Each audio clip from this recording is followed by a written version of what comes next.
Hey there, welcome to another episode of the podcast and another episode in our series, which is How I Built My Business. And we are joined by another special guest. All my guests are special. They always get the same treatment, but extra special because previous client of mine. So, maybe towards the top end of special is Jim with him.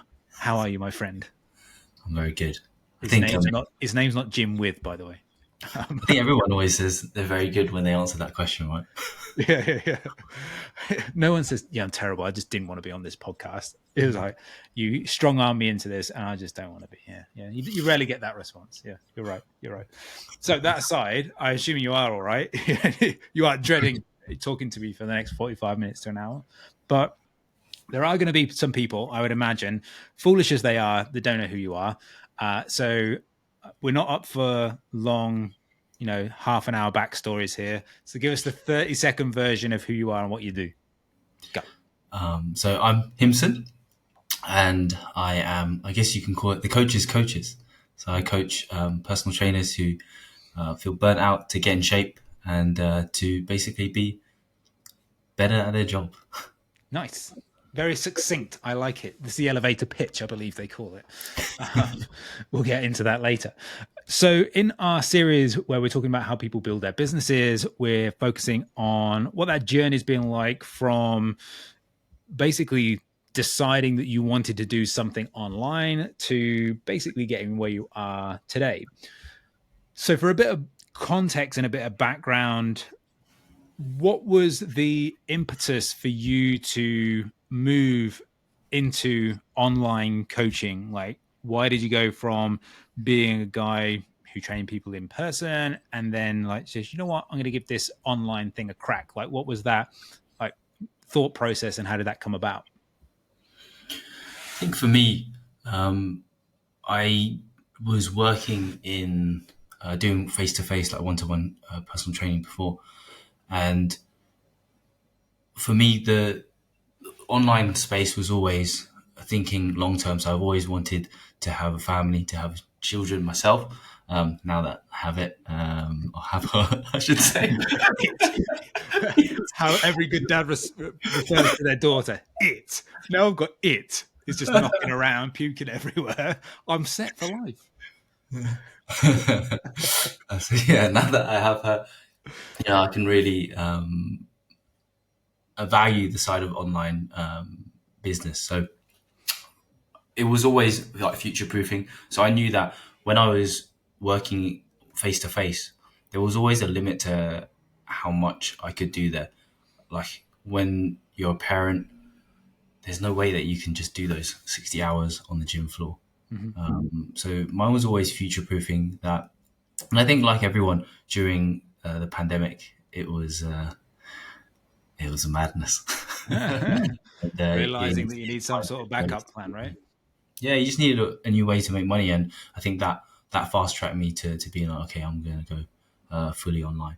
I did try doing some online before it became really a thing. So back in, I want to say 2017, I used to live in Singapore and I was doing personal training in Singapore. And I moved back to the UK. And there was at that time where I was like, all my clients are in Singapore. How I need to find a way to kind of make some money. And yeah, I tried to do some online work before. That failed miserably. I went crawling back onto the gym floor. And it was only until that pandemic that I reignite it and give it another try. And it's been all right so far. Good. So interesting that you say that you had a crack at it and it didn't work. So talk to me about that. Like, what did you do or did you attempt to do? And looking back on it now that your online business is working well and bringing in a nice income, looking back on that, why do you think that didn't pan out the first time? Your business didn't exist then. What year we're talking? Yeah, this is 2017, so I think you were still doing. Sure. Yeah. So I didn't have any help, right? Yeah.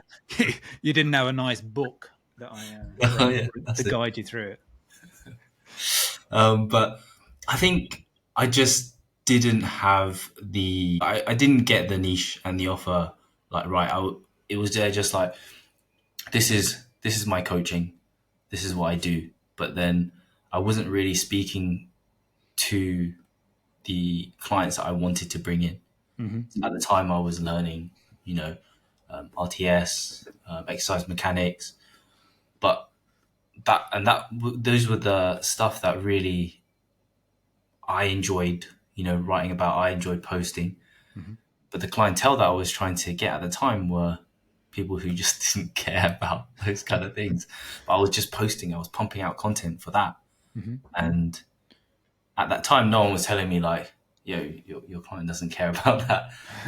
And I guess, yeah, it seems very simple and straightforward now when you think back at it, but it was a glaring mistake, which I had So what no did that idea. content look like? Not in terms of the visuals, in terms of like the actual topics you were talking about.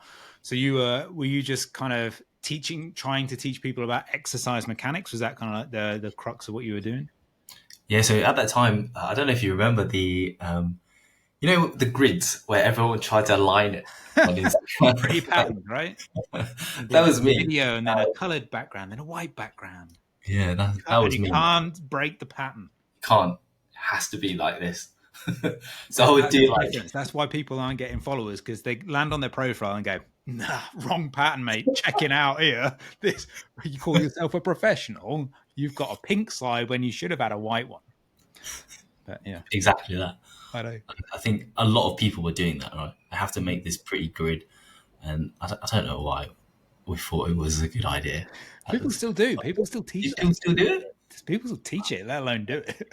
Really? Yeah, yeah, yeah. It's like, yeah, So 2017. create like the right branding, the right visual impression. Like, who gives a fuck? But then, Meanwhile, no one even clicks onto your profile. They just see you exactly. maybe Yeah, on the explore page if you're lucky. exactly, exactly.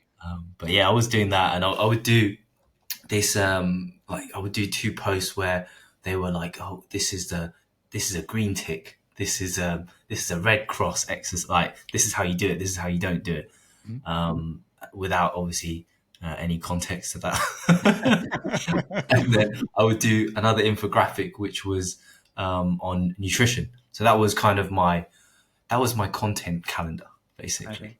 And yeah, I wasn't speaking to anybody really, other than probably myself. Fair enough. So at that point, then you kind of like been off the online stuff and you go back to doing like in person.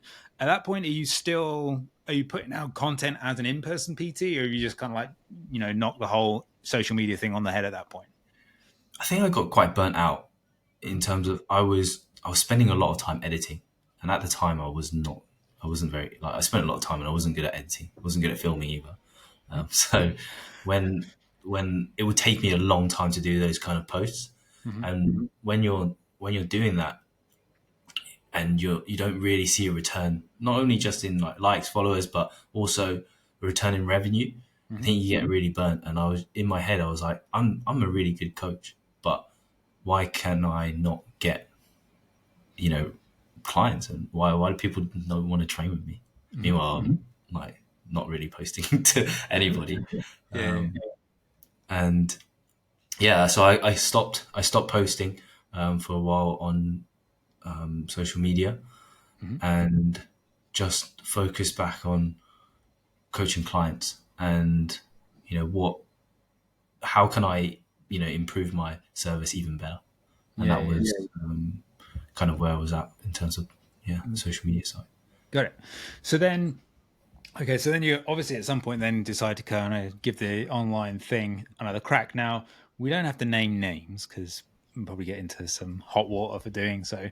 But I know you've had some sort of like, let's say, some good and some bad advice along the way and some good and bad support along the way.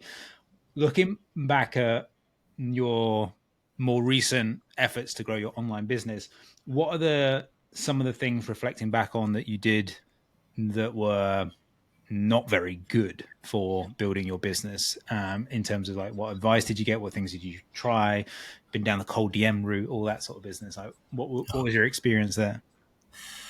I think a lot of it comes down to you pay a lot of money for a business mentor, right, or a coach, or whatever you want to call them.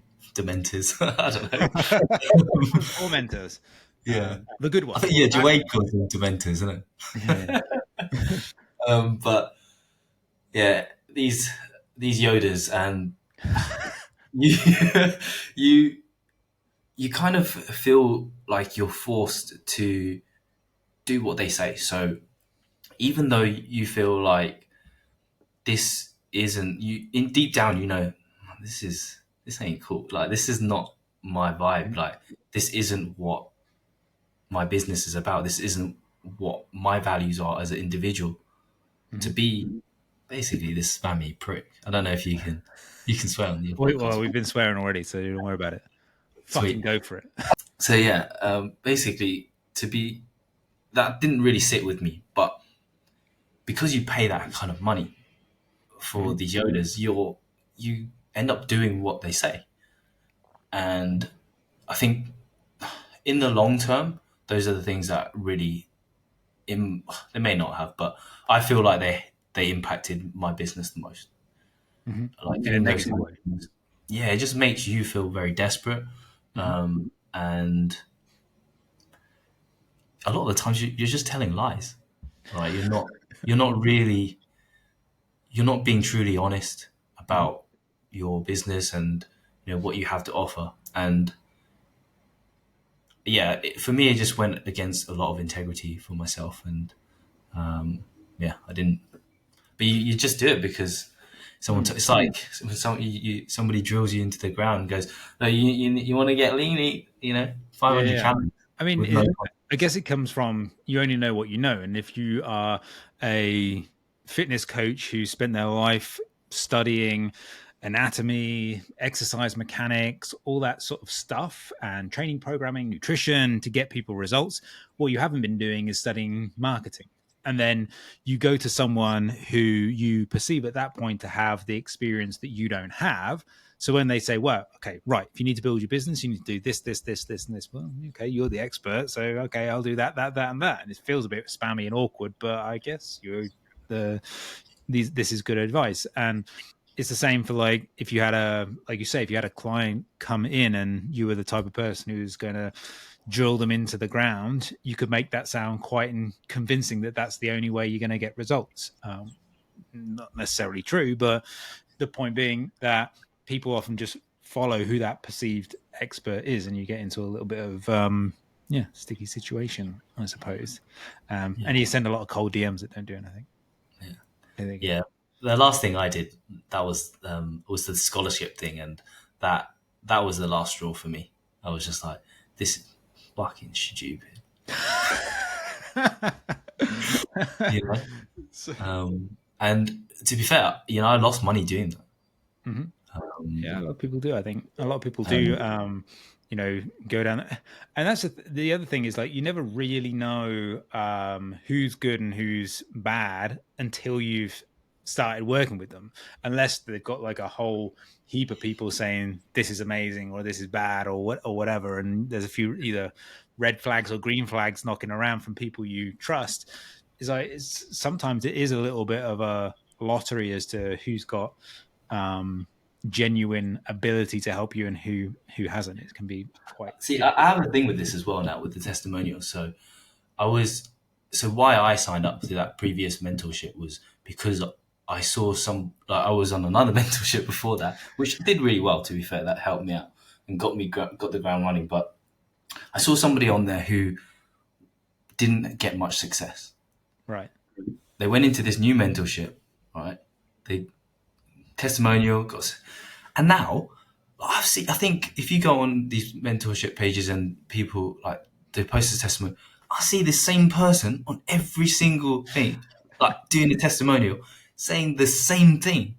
It's like, oh, before I was really struggling with, before I met whoever, and I was struggling. I'm like, no, you weren't. You were just on my other mentorship. You just said the same shit. So like, I feel, some of this stuff, you have to be very careful even with the testimonials now, because, you know, a lot of the coaches there, I don't know if it's an ego thing. I don't know Hmm. if it's like, oh, I don't want to tell people that I don't actually make this kind of money. Hmm. But I just feel like we're in this industry, and a lot of coaches are just trying to make ends meet. Mhm. Everybody is, just wants to do their job, make some money. Some people don't want to be, billionaires or whatever, fitness coach. But I feel if somebody asked me if a program was good, and I genuinely didn't feel like it was good, I'm gonna tell you that it ain't good. Mhm. But I feel like I got stitched up. Like, I don't know, Yeah, I think like there's some too crazy trustworthy. crazy stuff that happens with testimonials. So I think there's like the out and out like bullshitting that happens. That's like definitely around. But I was mapping out my new website, which isn't 100% live yet, but I was looking for a tool that would help me like visualize the whole web map thing. Like this page connects to here and this button would connect to here. That's like, I'm a very visual guy. I need clients to see that mapped out for me. And I didn't have a whiteboard big enough. So I found this website that was free little log on thing. And okay, so I started mapping out this, and I noticed this thing that's like, say, AI, let AI generate the pages. So I was like, oh, I wonder what that is. And it literally just came up with everything. And it was it came up with fake testimonials, the fake pictures, the whole thing.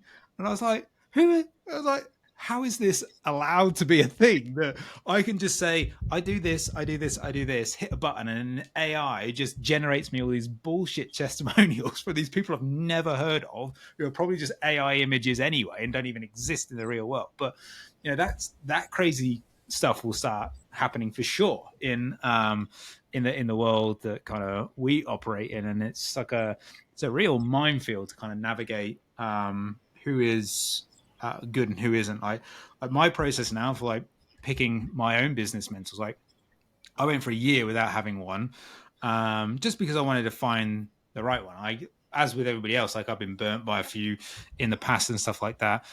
And so Chris, who's my current mentor, is basically I bought pretty much every single one of his courses. I was on an email list for ages. I was reading his newsletter, and I was like, right, I've consumed all this sort of stuff, and he's definitely the right guy. Like zero doubt that he's the right guy.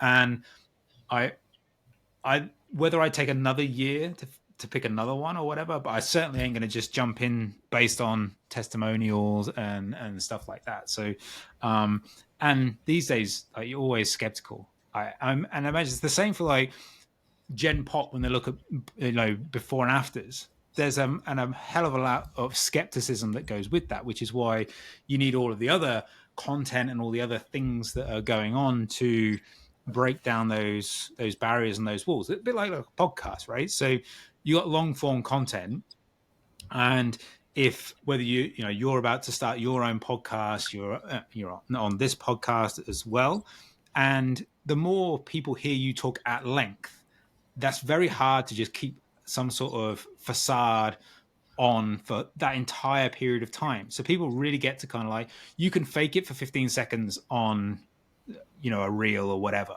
but Do it's the very dance. yeah, but it's very difficult to like create a whole different persona and do that on a long form piece of content, which I feel like that's why long form supported by the short form is really, really important.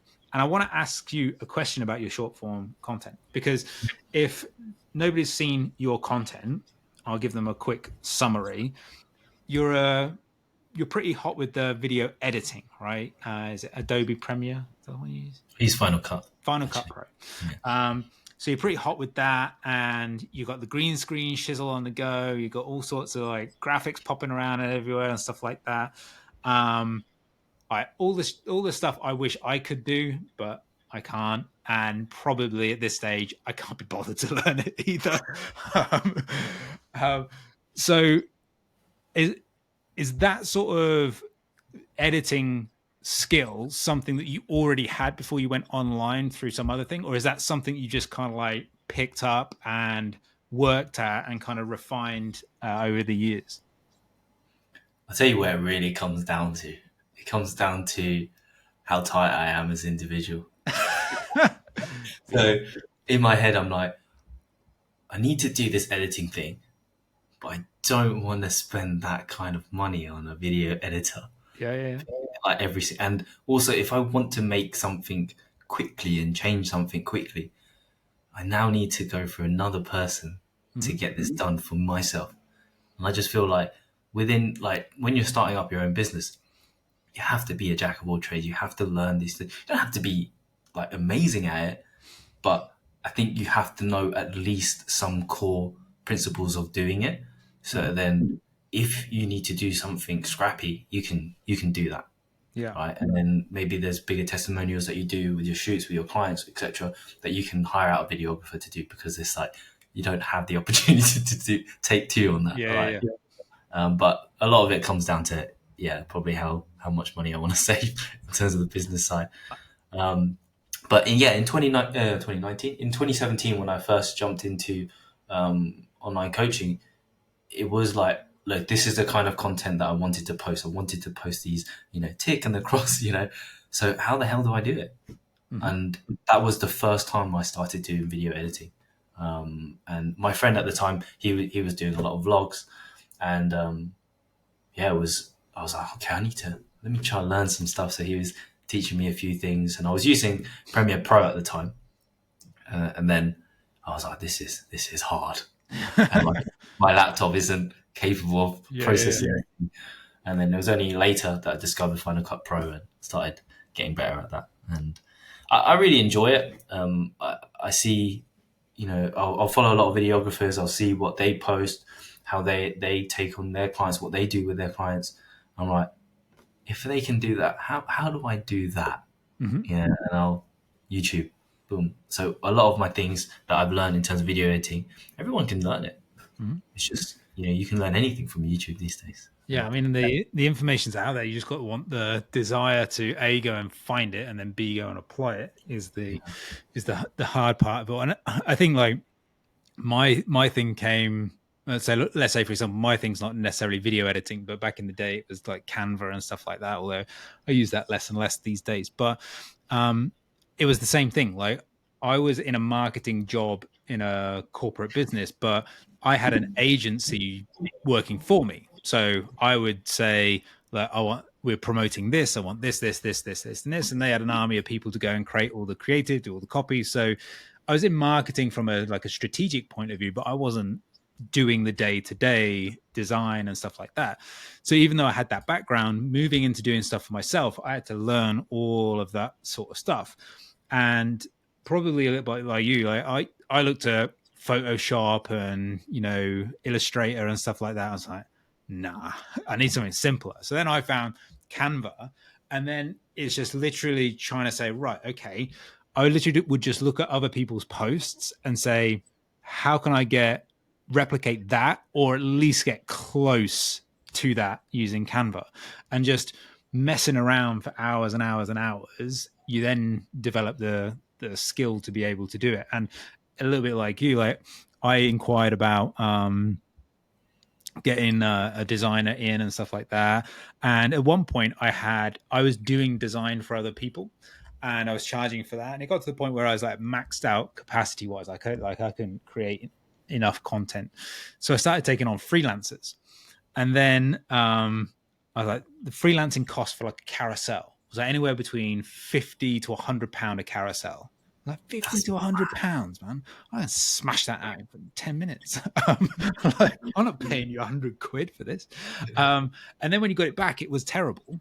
And then, of course, like you say, you're going through rounds and rounds of editing. When you sort of like, just send me the file, I'll figure it out. I'll fix it in 10 minutes or 5 minutes, rather than us ping pong backwards and forwards for a day and a half on this sort of thing.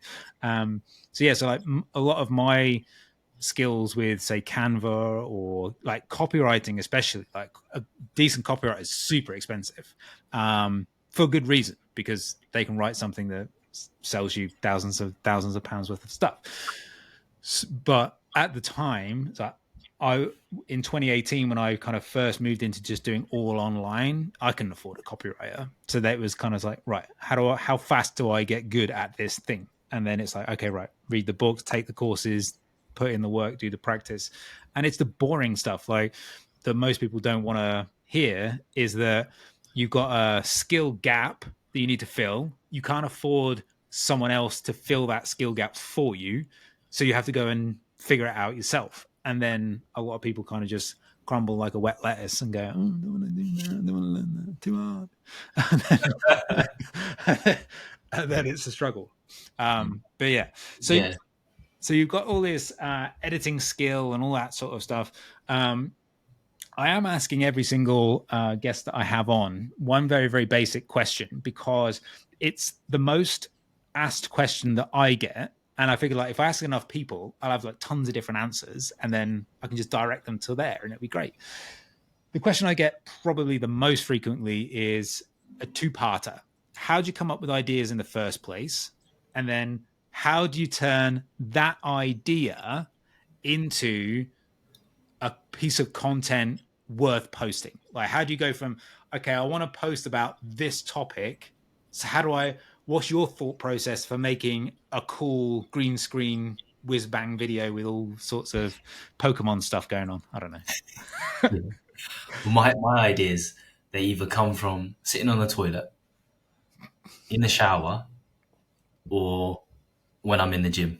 Okay. Those are like my three. If I'm lacking inspiration, I need to do one of those three things. Or maybe before I go to sleep, I'm trying to sleep and I get my phone, need to write this down. But I have a note, like a notes app, on iPhone, and I write down everything that I think of, at the time, because I know I'll forget it. And that list is crazy long. It was like to a point where I had to create a new one because I'm like, this is so unorganized, and I've done that a few times now. Oh yeah. So I always have ideas, and I think why it's so good is because those are the times that you're actually able to sit down and think. Especially in the gym floor, you see stuff, you see what people are doing, and you're like, this guy's doing it wrong, or this guy's doing this. What would help him out?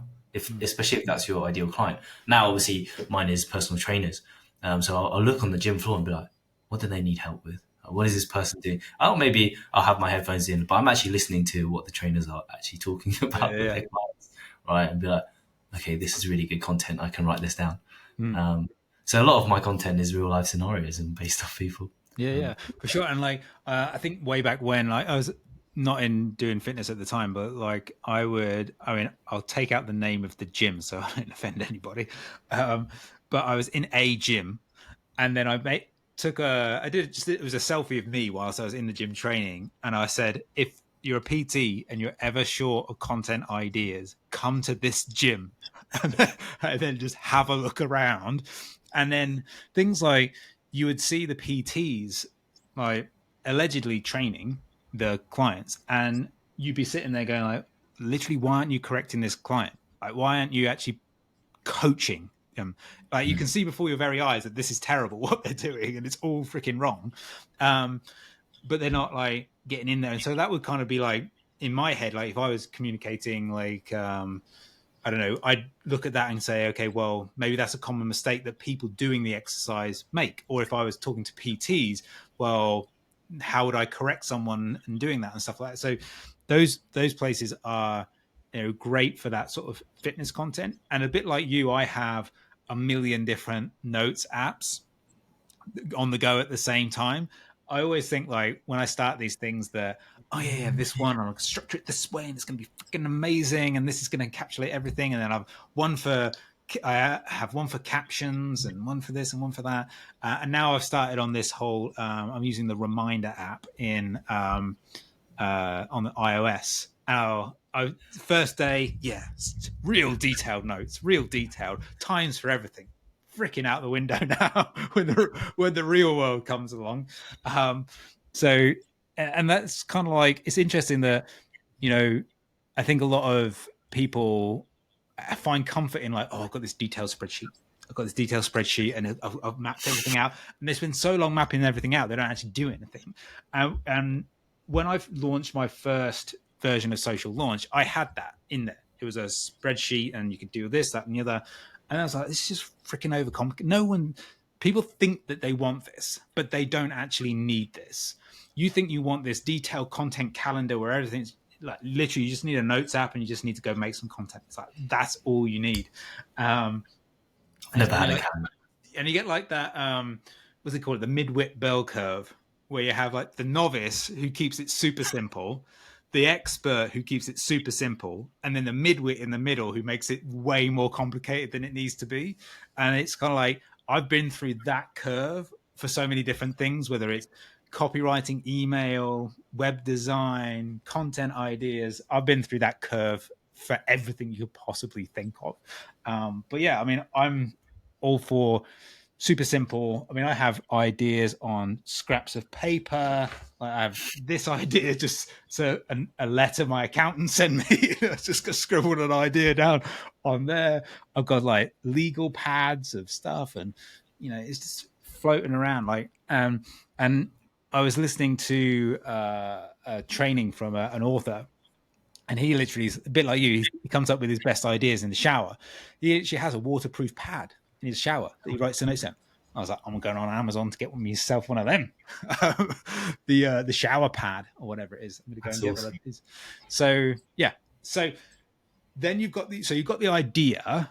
What's your then thought process for? Okay, I'm going to make this a video, or I'm going to make this a image post, or I'm going to make a video with green screen and this and that and the other. Like, how does the creative brain set in and actually turn your idea into something pretty cool for Instagram or wherever? So yeah, this is where I guess repurposing content really works well. So that idea that you have, you can put it. Some people are gonna like it in terms of visual, reading it or looking at it, and then other people might like to listen to it. They might like to watch it on a reel. Some people might like it, I don't know, on a longer form or on a podcast or something. So you've got that same idea that you can put into 3 different streams of things, and what you put in it is going to be slightly different, right? What you can write in a carousel may be a little bit more detailed versus what you can put in a 15-second reel might be a very short snippet of it, right? But how I get that creativity in terms of creating that design is going to come down to not watching other fitness people and actually looking at other people outside of the industry, because really and truly a lot of fitness content creation is exactly the same and it's pretty dire. If you actually look at some of the best content creators, some of the videographers, the Peter McKinnons, Mattia Poyas, my God, some of their content is absolutely unreal.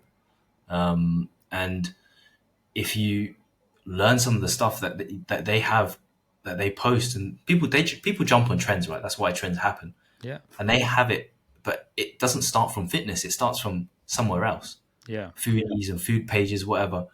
And then you think of, this is my idea. This is the trend. How can I take my idea and put it into that trend? How can I put my spin on that trend? Right? And that's how you create original content, which isn't just a copy of somebody else's. Yeah. Well, technically it is still a copy of somebody else's, but you're putting your fitness into it. Yeah. Yeah. And I think that's like super important for people to understand. Is that a couple of things is that one is like you say, fitness coaches, primarily 99% of them, aren't natural content creators. It's not the skill that they learned. The skill that they learned was helping people with fitness and nutrition. Now, there might still be some really exceptional content creators who are just, maybe had some tech background or just naturally gifted at picking things up and being creative, but they're in the minority. So you're better off going and seeking the content of people who are really good at what they do, i.e. creating content. I create content, but I don't consider myself to be a content creator, if that makes sense. Like I'm a marketing guy who makes content. I'm not a content creator. So don't come and copy my content, because in terms of the way that I shoot things or whatever, because it's not going to be the best example of it. And it doesn't necessarily have to need to be the best example of it, but if you're looking for inspiration, better off going to the people who do it really, really well. And then Absolutely. When you've kind of got those ideas about turning them into something that is your own and something a little bit more unique and different. And I think that where a lot of people will fall foul is they don't want to take the time to think of something different. It's easier to replicate, to say, they did this, if I do that, then I'm off to the races. I don't have to think. And it's that thought process that to me really makes the difference. like if I look at your specific content, I know from previous conversations that we've had that you look at other video editors and you don't copy a video and then just have your own voice and topic over the top of that. You're more looking at the technique of like how did they make that thing happen in the video, and how can I replicate that technique and use it in a different way with my content. And I think that's very different to, okay, well, they just pointed the camera in this direction and then did this and then did that. It's like you say, it's about taking inspiration and turn it into something unique. Otherwise, and I guess the other point is if you don't turn in something unique, you're actually like, the goal everyone wants to achieve is to stand out. And so the fastest way to not stand out is copy what everybody else does. So, if you feel like, well, I'm not standing out on social media and no one's like seeing my stuff, have a look to see if you're doing the same damn thing as everybody else. Because if you are, that's probably the perfect way to blend in and never be seen, is to, carbon copy everybody else's stuff. You know what I mean? Yeah. I mean, that's how you separate, right, yourself. It's the things that you say are probably going to be very similar, right? Mm-hmm. But it's how you display it. Mm. Sure. So let's talk about the other topic that people often ask. Like, it makes me laugh. I'm setting up a webinar with another coach. I'm going to go and do a presentation in his membership site. And so we're having a conversation back and forth. And he said to me, how best to do this? Like, do you want to come in and do a topic or what? I said, no. Like, let's do something different. Like, you ask your members what they struggle with, what their issues are, and then I'll go and create something based off of that. Cool. I said, just make sure they say something other than get leads. Because if I say, what's your biggest struggle right now? Get leads. Is like, yeah, okay, I need something more. I need something like, what is it about getting leads that you struggle with? Well, not just get leads. Because that is literally marketing. That's what I'm saying. What do you struggle with? Everything. right, okay. How do we break this down? So anyway, that aside, getting leads is probably up there with, I can't think of any content ideas and I can't get any leads. So looking at like how your business has evolved over, even from like when you had that first effort, the kind of you kicked to the curb, what have been the key things that you've implemented in your business that you feel like have made the biggest difference to you being able to get leads from social media? It's got to be the cold DMs, isn't it? No, and 100 a day, right? Just double it. Just keep doubling it. 200 a day. I'm doing 100. Work harder, like hardest work in the room. Hardest spammer in the room. Yeah, that's it. But now I'm forgetting the question now. What have been the biggest things that have basically been able you to get leads? Like, what are the most important things that you've done with your account? I think it comes down to like displaying your personality in your posts. That's something which, because people, I don't know, people always say people buy people, right? But there still needs to be a likability factor to you, right? As to why people may buy you versus another person. If you're both offering a very similar thing, you're both very, very good, you both get really good results, why one person may pick another person can be just down to, their personality, whether they feel like, oh, this guy. So putting that out there in terms of, your content, I think is very, very important.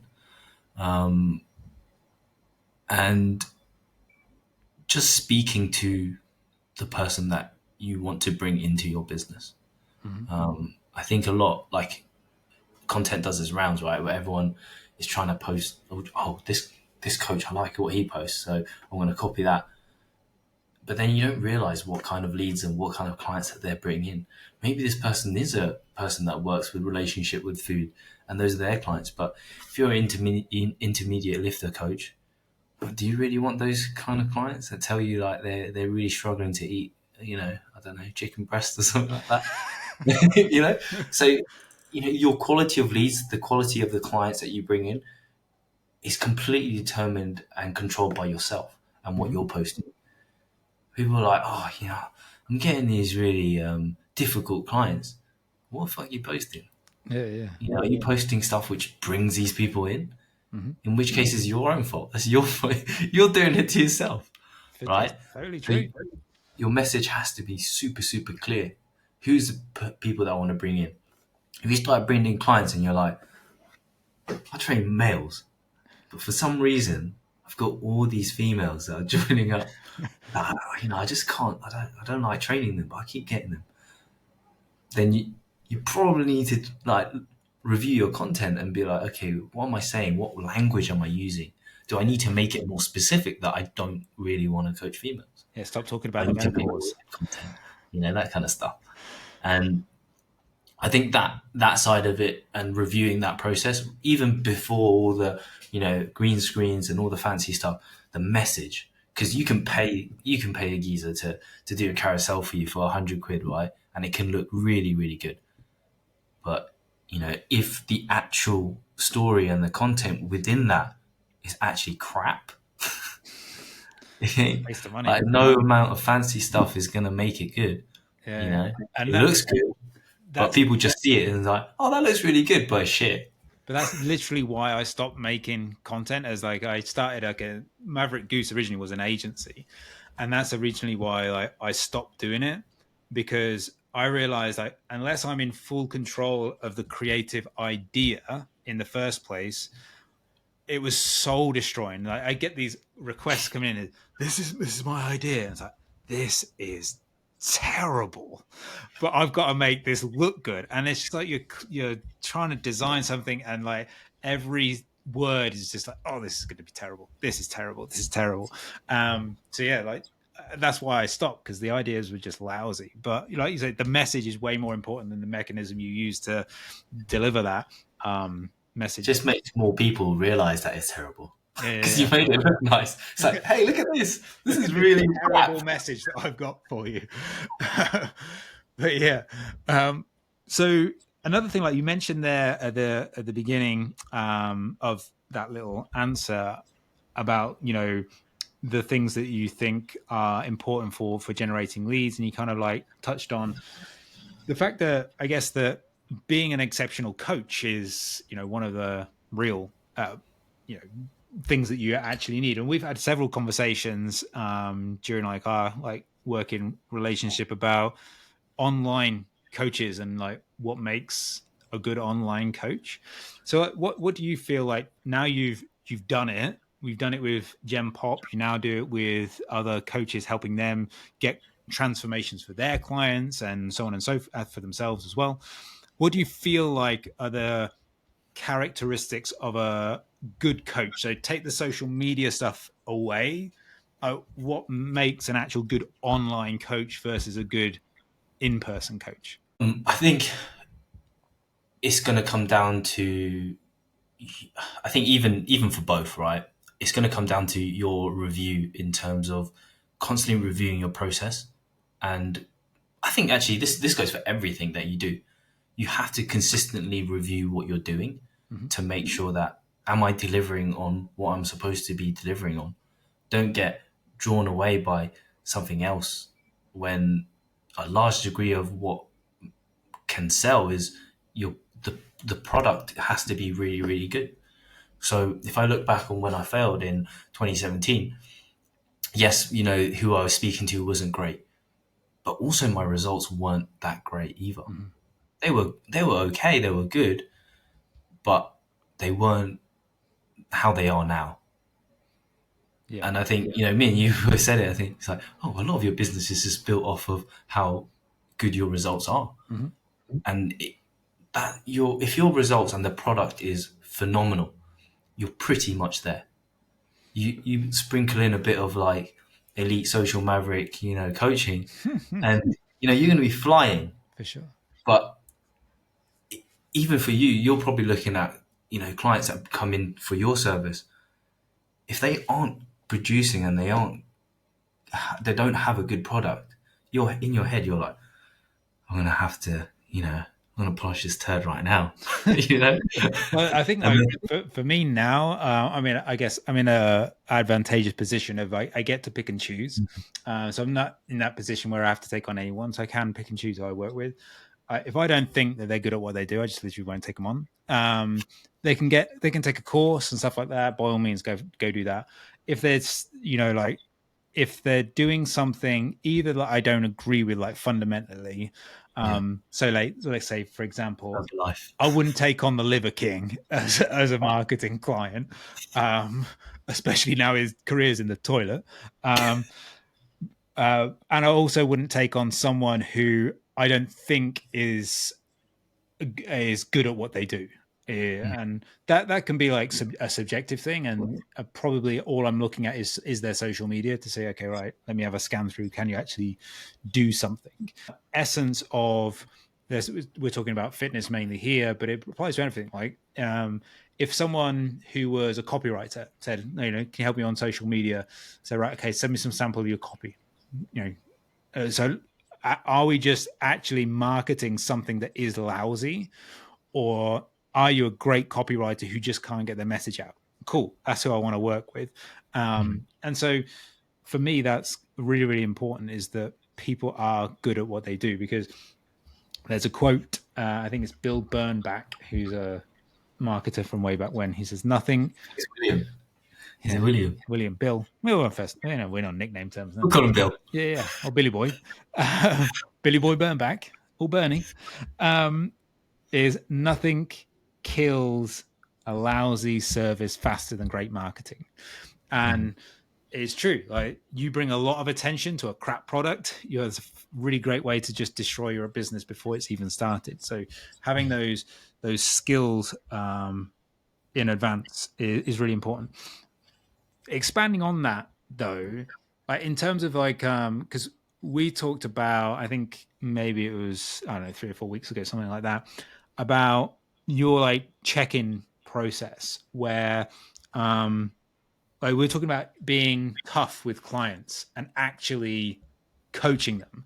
Right? Talk a little bit more about like your thoughts around actually coaching someone versus just checking in with someone. Yeah, I think that comes down from our conversation about accountability, right? Yeah, Something like that. That's it. Yeah. And a lot of people, they offer, like, they say this thing that they're offering. So, whether it's accountability, it's confidence, whatever. I absolutely hate that. I sell confidence. Do you really? Do you really? And how would you manage that? But yeah, things like that, confidence, accountability. You can eat whatever you want. Those kind of things.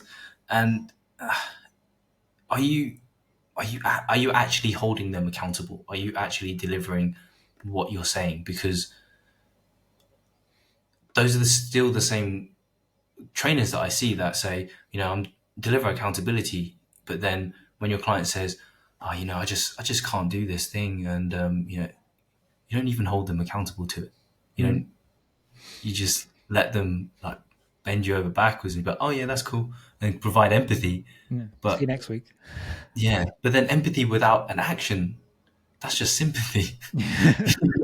You're just feeling sorry for them. They don't need someone to feel sorry for them. They need someone to say, okay, you couldn't do X, right?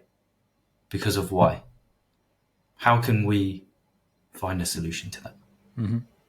I think your whole role as a coach is to consistently find solutions and break down their problems, right? But if you're just like watching that kind of turn up and occur, then you're never going to really get results. Yeah, and I think it's an important distinction, because like there is the skill set, or the goal of in-person versus online is, broadly speaking, the same, right? So an in-person PT is trying to get someone, let's say from a fitness point of view, I know I'm making generalizations about goals, but they want to get quote unquote in shape.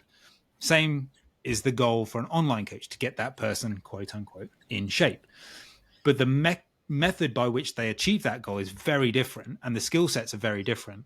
Because let's say you're a PT, in-person PT, and that's all you do. You're not there giving them, nutrition support, and they're not on the end of a phone texting them every 5 minutes. It's like, well, they're training 3 times a week for an hour, and that's it, right? So you just deliver the best training session you can for that hour. The rest of it's up to them, and that's your job, and that's almost your accountability. Is like they show up, and you push them hard, or you do whatever it is that you need to do with them. Online is a lot more, there's a lot more to it, because you are providing that service where you are answering questions along the way. You are doing this check-in process. You are listening to their issues, their challenges, and trying to help them navigate through that. There's a lot more of that. There's a lot more coaching and mentoring and accountability and support. And I think that the coaches who transition from in-person to online need to embrace that different skill set and find a way to master that, which is why I think like your coaching program itself is beneficial for in-person PTs, because basically you show them how to do their own transformation, put them through basically like the best way to learn from or learn how to do something is experience it at a high level yourself. So the best way to figure out how to do body transformations is go through your own body transformation from the best coach you can afford, and then see what they do. And then you're right there seeing how they manage different situations.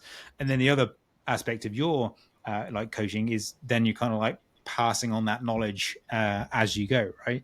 So I think that's like crucially important. So I'm going to wrap up with one more question, and that is, even though you've got this successful business, you've like a whiz with the old social media and stuff like that, at least the video editing anyway. What aspects of your business in general, social media or otherwise, do you feel like are still the things that you not necessarily struggle with, but they're a challenge, something maybe it's a skill you've got to work on, maybe it's an aspect of marketing, maybe it's an aspect of business that you still feel is like your work in progress? It's just so that people listening understand that people who are successful don't just stop and then go, that's it, done. Like where's your kind of like struggle point or thing you're working on? I think at the moment it's definitely the copywriting and how to almost sell without being sleazy. So, we had a conversation about, you always put a CTA for whether it's a lead magnet for something in your post, right? Mm-hmm. But it never feels like it's sleazy. It never feels like, oh, this guy's just selling me shit all the time, block him, and some people do. Yeah. And that's kind of where I'm trying to get to, is like, how do I, in your terms, how do I turn posts into profit, right? How do I make the post that I'm selling, or the post that I'm delivering, how do I give value to the people who don't want to buy my product? Mm-hmm. And that's why they still continue to follow me, because they take value from that. How do I provide that value, but then give people that next logical option of, mm-hmm. If you want more, you can learn whatever you want to learn in 15 seconds or through a carousel post. But if you really want to learn and be, on the top of your game, come join me over on this side. That's the things that I'm trying to learn at the moment. Like, how do I segue into this without it being like completely like, this is the post. Hey, if you want coaching, DM me this. Yeah, I mean, it's a really good point, because with social media the way it is right now, granted, things change overnight with what's hot and what's not, as they say. But the point is that like the attention span is shorter.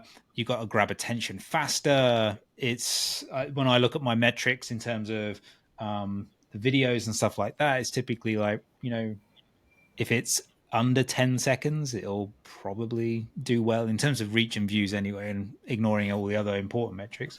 So there is definitely not enough time to communicate enough information that's required for someone to truly move forward with their problems and their struggles. So the way I look at it is that I have to provide a next logical option, a next step for them to take, whether it's in a caption or somewhere embedded in the video or something like that. And if someone doesn't want to take that next step or make that next little bit of progress, then fine. But there are some people out there that do. And I just think like, and even if it's, it doesn't have to be a sales thing, right? So you can like direct someone to this podcast and say, okay, right, if you want more information, then I spoke to him for 55 minutes about, social media. Go and have a listen to that, right? And you'll get more from that than trying to burn through a bunch of 15-second videos where people are just like dancing. It's like I don't know whether like reels in a very dodgy analogy, reels should be like the gateway drug. Um, reels are like is like weed, and then you want to get hooked on the heroin of podcasts.